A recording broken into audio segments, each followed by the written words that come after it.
El caso de Carlota N sigue generando impacto en redes sociales. La mujer de 74 años, acusada de doble homicidio en Chalco, Estado de México, ahora tiene un corrido inspirado en su historia.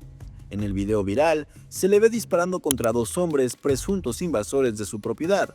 La Fiscalía del Estado de México la ha detenido y junto con dos presuntos cómplices.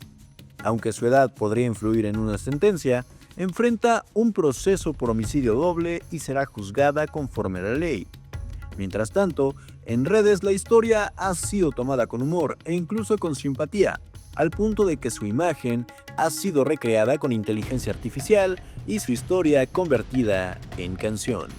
¿Y tú, qué opinas?